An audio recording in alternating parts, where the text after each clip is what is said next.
रविवार को भारत विकास परिषद के 89वें निःशुल्क IOL नेत्र जांच एवं शल्य चिकित्सा शिविर का भवानी मंडी में आयोजन हुआ। इसमें 231 मरीजों की जांच करके 40 मरीजों को मोतियाबिंद के ऑपरेशन के लिए विदिशा ले जाया गया।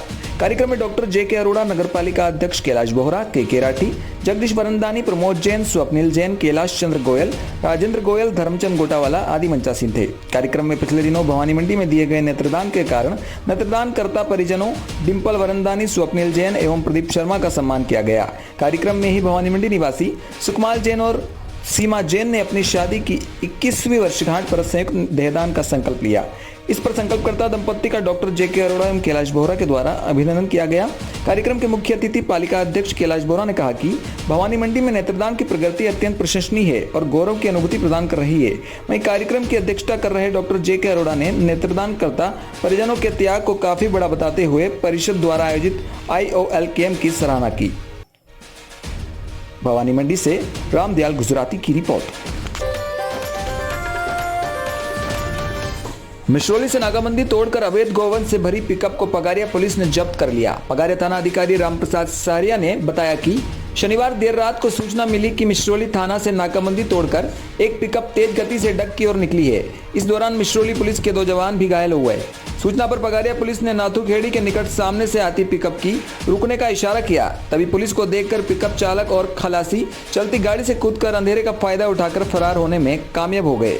वहीं तेज गति से आई पिकअप सड़क किनारे एक पेड़ से टकराकर रुक गई। तलाशी लेने पर पिकअप में 7 गोवंश भरे पड़े थे, जिन्हें पुलिस ने थाना लाकर पिकअप जब्त कर मामला दर्ज कर लिया। साथ ही फरार चालक और खलासी की तलाश में भी टीम रवाना की। पुलिस ने गोवंशों का स्वास्थ्य परीक्षण कर मिश्रौली गौशाला में भिजवाया। मिश्रौली से गोविंद नागर के साथ मनोज जैन की रिपोर्ट।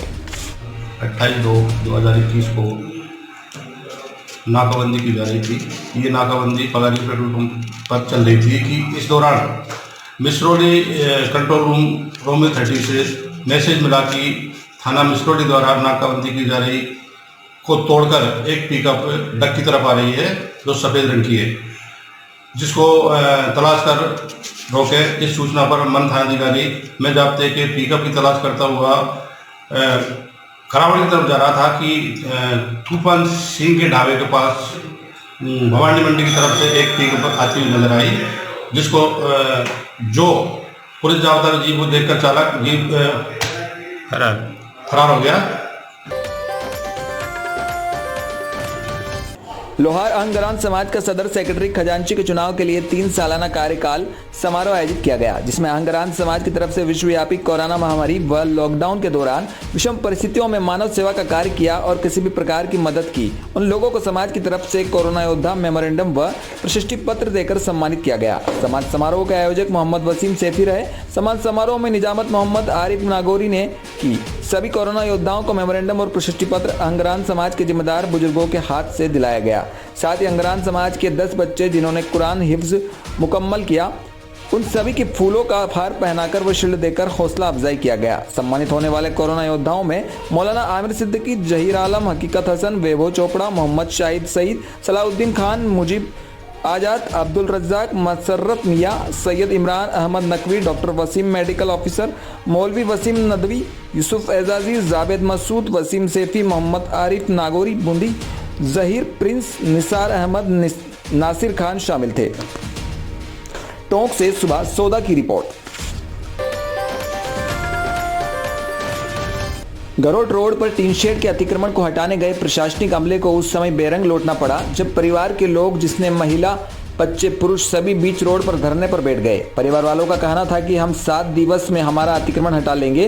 उधर रविवार के अवकाश के दिन की जा रही इस एक तरफा कार्रवाई का शिवसेना नेता एवं भाजपा नेताओं ने विरोध कर मामले से अनुविभागीय अधिकारी को अवगत कराया और बिना किसी भेदभाव के अतिक्रमण हटाने की मांग की। अतिक्रमण हटाओ दस्ते में तहसीलदार, मुख्य नगर पालिका अधिकारी एवं भारी संख्या में पुलिस बल तैनात था। मंदसौर से ब्यूरो रिपोर्ट, पंकज निडर। कलेक्टर नीरज कुमार सिंह ने जिले वासियों से अपील में कहा कि कोविड-19 टीकाकरण का अगला चरण 1 मार्च से राजगढ़ जिले में प्रारंभ किया जाएगा। इस चरण के अंतर्गत 60 वर्ष से अधिक उम्र के सभी नागरिकों को कोविड का टीका लगवाने के लिए पात्र होंगे। इसके अलावा 45 से 60 वर्ष के नागरिक जिनको भी कोई बीमारी है डॉक्टर के सर्टिफिकेट के आधार पर पात्र होंगे। यह टीकाकरण शासकीय अस्पतालों में निःशुल्क किया जाएगा। वर्तमान में इसके लिए रजिस्ट्रेशन की प्रक्रिया मोबाइल ऐप के माध्यम से की जाएगी। राजगढ़ से वीरमपुरी गोस्वामी की रिपोर्ट। नमस्कार। कोविड-19 टीकाकरण के अंतर्गत अगला चरण 1 मार्च से राजगढ़ जिले में प्रारंभ किया जाएगा। इस चरण के अंतर्गत 60 वर्ष से अधिक उम्र के सभी नागरिक कोविड का टीका लगाने के लिए पात्र होंगे। इसके अलावा 45 से 60 की उम्र के नागरिक जिनको भी कोई कोमॉर्बिडिटी है, कोई बीमारी है, वो डॉक्टर के सर्टिफिकेशन के आधार पर वैक्सीनेशन लगाने के लिए पात्र होंगे। ये जो टीकाकरण किया जा रहा है ये शासकीय अस्पतालों में निःशुल्क तौर पर किया जाएगा। वर्तमान में इसके लिए रजिस्ट्रेशन की प्रक्रिया एक मोबाइल ऐप के माध्यम से भी है, जिसकी की लिंक कलेक्टर राजगढ़ के फेसबुक पेज पर डाली जाएगी। इसके अलावा आप यदि चाहें तो आप ऑन द साइट जाकर के भी तुरंत वहां पे जाकर के जहां पे वैक्सीनेशन चल रहा है वहां पे रजिस्ट्रेशन करवा सकते हैं और वहीं तुरंत आपका टीकाकरण भी किया जाएगा। मैं डॉक्टर ए सिद्धू, मुख्य स्वास्थ्य अधिकारी जिला राजगढ़, आपको कोविड टीकाकरण के बारे में ये बताना चाहता हूँ कि दिनांक 1 मार्च से कोविड का टीकाकरण 60 वर्ष से ज़्यादा उम्र के व्यक्तियों के लिए लगाने की प्रक्रिया चालू कर दी गई है और ऐसे 45 से 60 साल के ऐसे व्यक्ति जिन्हें कोई चिन्हित बीमारी हो और डॉक्टर द्वारा प्रमाणित की गई हो उनको भी टीकाकरण लगाया जाएगा। इस चरण में जिले में टीकाकरण जिला चिकित्सालय राजगढ़, सिविल अस्पताल ब्यावरा, सिविल अस्पताल सारंगपुर और सिविल अस्पताल नरसिंहगढ़ में लगाया जाएगा।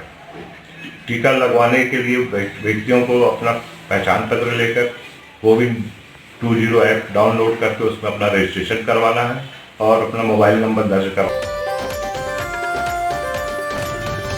टोंक नगर बेरवा महासभा के अध्यक्ष के चुनाव में सहमति नहीं बनने पर 6 माह के लिए टाल दिए गए। आज अपने अपने समर्थकों के साथ अपना आवेदन प्रस्तुत किए गए।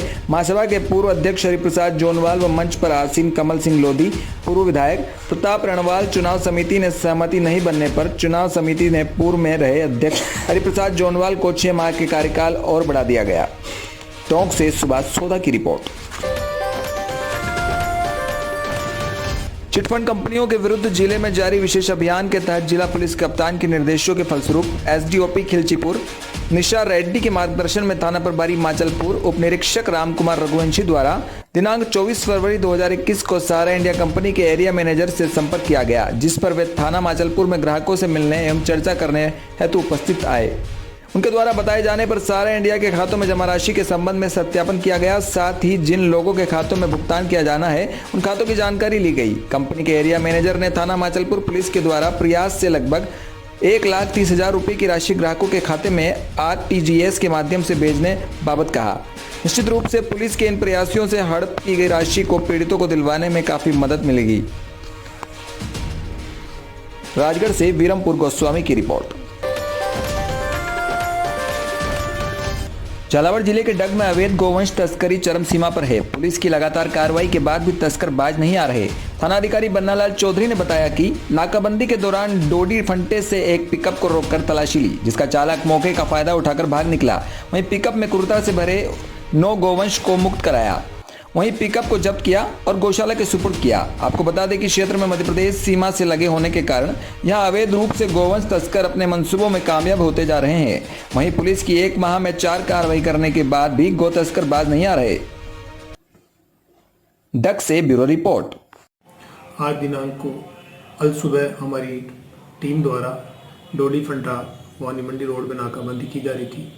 उसी दौरान एक पिकअप वानी मंडी की तरफ से आई, जिसको हमारी टीम ने रुकवाया। तो वो जैसे ही रुकी उसमें से उसका चालक उतर के भाग गया। जब हमारी टीम द्वारा उसकी पिकअप की तलाशी ली तो पिकअप में कुल 9 गोवंश भरे थे। विद्युत विभाग की लापरवाही से एक युवक की मौके पर ही मौत हो गई, जबकि दूसरा युवक जिंदगी और मौत से लड़ रहा है। दरअसल पूरा मामला भगवानपुर थाना क्षेत्र के छापुर शेर अफगानपुर गांव का है, जहां हाई टेंशन की लाइन का तार टूटने से एक युवक की मौके पर ही मौत हो गई और दूसरा युवक गंभीर रूप से घायल हो गया। वहीं स्थानीय लोगों ने घायल युवक को नजदीकी हॉस्पिटल में भर्ती कराया है, जहां घायल की हालत नाजुक बनी हुई है। वहीं ग्रामीणों से मिली जानकारी के अनुसार दोनों सगे भाई हैं। आपको बता दें कि दोनों युवक जिला सहारनपुर के कराल्टी गांव के रहने वाले हैं। दोनों भाई बाइक पर सवार होकर रोजमर्रा की तरह छापुर शेर अफगानपुर को होते हुए भगवानपुर के मखुनपुर अपनी हेयर सैलून की दुकान पर आ रहे थे। छापुर शेर अफगानपुर पहुंचते ही 11,000 की हाई टेंशन की लाइन का तार टूटकर बाइक सवार युवक के ऊपर जा गिरा, जिससे एक युवक की मौके पर ही मौत हो गई। मृतक की उम्र 18 वर्ष है और दूसरे युवक की हालत नाजुक बनी हुई है। वहीं स्थानीय लोगों का कहना है कि हाई टेंशन की लाइन लोगों के मकान की छत के ऊपर से जा रही है और जिसकी ऊंचाई भी बहुत कम है, जिसके बारे में कई बार विद्युत विभाग को लिखित पत्र देकर अवगत भी कराया जा चुका है कि ये लाइन बहुत जर्जर हालत में है, लेकिन शिकायत पत्र देने के बाद भी विभाग कोई भी कार्रवाई करने को तैयार नहीं। वहीं मौके पर पहुंची भगवानपुर विधायक ममता राकेश का कहना है कि इस पूरे मामले की जांच गंभीरता से की जाएगी और जो भी दोषी पाया जाएगा उसके विरुद्ध कानूनी कार्रवाई होगी। रुड़की उत्तराखंड से वीरेंद्र रावत की रिपोर्ट। मैं सुबह लगभग 9 बजे मेरे पास फोन आया छापुर गांव से कि गांव में एक हादसा हो गया। कराल्टी गांव पास में पड़ता है। कराल्टी से 2 युवा लड़के मक्खनपुर इनका अपना सैलून है, वहां काम करने के लिए जा रहे हैं। तो रास्ते में जैसे यहाँ से गुजरे छापुर से, तो यहाँ अचानक बिजली का तार टूटा और इनके ऊपर गिरा, जिसकी वजह से एक शोएब नाम के लड़के की मौके पर ही मृत्यु हो गई। दूसरा इसका भाई वाजिद गंभीर रूप से घायल। तो लापरवाही भी सामने आई है। लापरवाही तार टूटने की वजह से मृत्यु हुई है। ये जांच कराई जा रही है। जांच में जो भी दोषी पाया जाएगा उसके खिलाफ कार्रवाई की जाएगी। अभी हमारे ग्राम प्रधान ने कुछ लोगों ने मुझे बताया है, उसके मैं बात रखूंगी। नगर परिषद बेसोदा के बेसोदा मंडी निवासी स्वाति बाई, जो कि इन दिनों खुद के पति के जेल में जाने से आर्थिक संकट का सामना कर रही थी। इस संकट की घड़ी में समाज सेवी महेंद्र गुर्जर की प्रेरणा से भाजपा कार्यकारिणी सदस्य मंजू गुर्जर ने विलंब हो रही खाद्य विभाग से उनकी गेहूं की पर्ची को तत्काल जारी करवाकर व आर्थिक सहायता कर उनका आत्मविश्वास बढ़ाया। बेसोदा मंडी से रामदयाल गुजराती की रिपोर्ट। मंदसौर जिले की भानपुरा नगर परिषद में अज्ञात लोगों ने तोड़फोड़ कर पालिका परिषद अधिकारी के साथ गाली गलौज कर अभद्रता कर डाली। रविवार के अवकाश होने के दौरान पालिका नगर परिषद में परिषद अधिकारी गोविंद पोरवाल अतिक्रमण को लेकर बैठक कर रहे थे। तभी कुछ अज्ञात लोगों ने नगर परिषद कार्यालय में घुसकर तोड़फोड़ करते हुए वहां रखे गमले फेंक काउंटर को तोड़ प्रिंटर व फाइलों को तहस नहस कर डाला। इतना ही नहीं, कुछ लोगों ने पोरवाल साहब के साथ गाली गलौज करते हुए अभद्रता तक कर डाली, जिसे बताने से साहब कतरा रहे हैं। इस खबर के बारे में जैसे ही पत्रकारों को पता लगा और उन्होंने पालिका परिषद पहुंच जब परिषद अधिकारी से इस मामले के बारे में जानकारी जानना चाहिए, तो पोरवाल साहब ने जानकारी देने से मना करते हुए अपना पल्ला झाड़ लिया और कहा कि मुझे इस मामले में कोई जानकारी नहीं है, जबकि इस तोड़फोड़ व खुद के साथ हुई आप बीती की घटना के बारे में खुद जानकारी कैसे दो, मानो साहब को किसी का भय हो। वहीं संवाददाताओं ने पालिका परिषद में लगे सीसीटीवी कैमरे के बारे में जानकारी मांगी तो साहब से बड़ी शालीनता से जवाब दिया कि पालिका में लगे कैमरे खराब हो रहे हैं, जबकि भानपुरा नगर परिषद होने के बावजूद वहां लगे सारे कैमरे खराब पड़े हैं या फिर अपने साथ हुई अभद्रता के चलते कैमरे खराब हो गए। यह सोचनीय विषय है। इस घटना को लेकर पोरवाल साहब ने थाने तक में मामला दर्ज नहीं करवाया और बड़ी सूझबूझ से कह दिया कि ऐसी कोई घटना नहीं घटी है। गोविंद पोरवाल ने जब से भानपुरा नगर परिषद का पदभार संभाला है तभी से लेकर आज तक स्टाफ के कर्मचारियों व सफाई कर्मचारियों के साथ अभद्रता पूर्वक व्यवहार किया जाता है, जबकि शनिवार को भी स्थायी कर्मचारी सूरज पाटीदार को कार्यालय से गाली गलौज कर भगा दिया था, मानो पोरवाल साहब की अपने कर्मचारियों के साथ कोई तालमेल नहीं हो।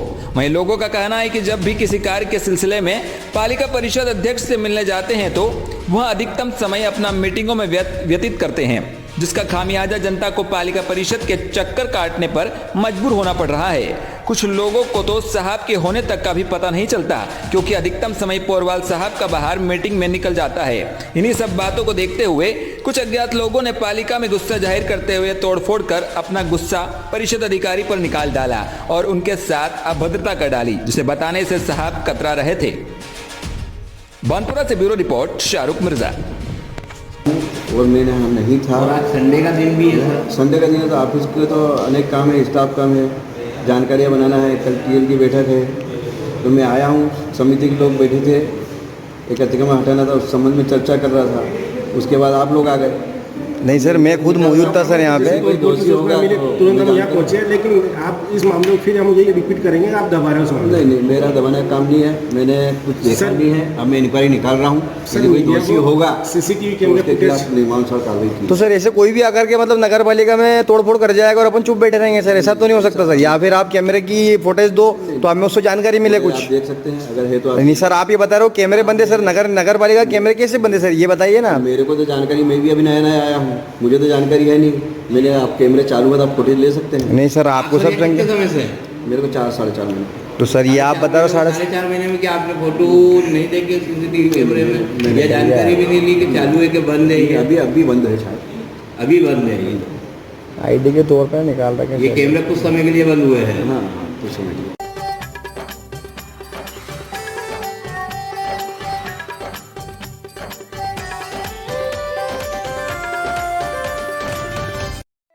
सूचना जनहित में जारी। भैंसोदा नगर परिषद। कोरोना महामारी के प्रकोप को ध्यान में रखते हुए बिना मास्क लगाने पर 100 रुपये की चालान